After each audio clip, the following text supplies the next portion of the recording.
ఏంటయ్యా ఇది. ఆ తర్వాత ఏమైపోయిందంటే గుళ్ళ నిర్మాణాలు ఆగిపోయినాయి మనకి. ఈ ఎస్సీ ఎస్టీ వాడల్లో ఉన్న వాళ్ళని ఆ రోజుల్లో కుల వివక్ష చేయించింది బ్రిటిష్ వాడు. బ్రిటిష్ వాడి ద్వారా ప్రారంభమైనటువంటి ఆ కుల వివక్ష అట్లా కొనసాగుతూ వచ్చింది. హిందువులు దాన్ని గ్రహించలేకపోయారు, వాడి కుచ్చితపు బుద్ధితో అది చేస్తున్నాడు అన్నటువంటిది.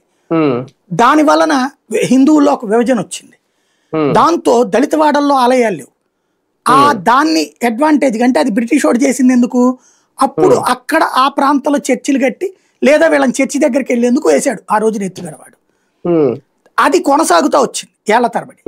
బీజేపీ పరిపాలనలోకి వచ్చాక రాష్ట్రాల్లో కూడా వివిధ చోట్ల పేర్లు మారుతూనే విధానం మారుతుంది. ఇప్పుడు దళిత వాడలు అంటే ఆర్ఎస్ఎస్ ఆ మధ్య దాదాపు ఒక 20-30 ఏళ్ల క్రితం సర్వే చేసింది.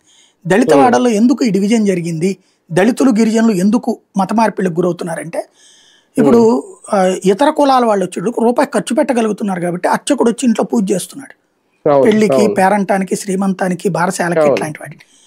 అదే దళితులకు వచ్చేటప్పటికి అట్లా చేయడానికి పంతులు వెళ్ళట్లేదు. ఎందుకని, వాళ్ళు డబ్బులు ఇవ్వలేరు కాబట్టి, తక్కువ డబ్బులు ఇవ్వగలుగుతారు కాబట్టి. అందులో అసలు అర్చకులే తగ్గిపోయారు. ఆ ఉన్న 4 అర్చకులు ఎక్కువ డబ్బులు వచ్చే చోటకి పోతున్నారు. దీంతో దళిత బడుగు బలహీన వర్గాలు పట్టించుకునేవాళ్ళు. రెండోది, ఈ అర్చకులకు కూడా ఆ తరతరాలుగా నేర్పినటువంటి కారణంగా ఒక వివక్ష ఉంది వాళ్ళకి. వాళ్ళు ఇలా ఇంట్లో తినకపోవడం, వీళ్ళంటే ఇదిగా చూడటం, దాంతో వాళ్ళ ఒక ఆత్మన్యూనతా భావానికి గురవుతున్న వేళ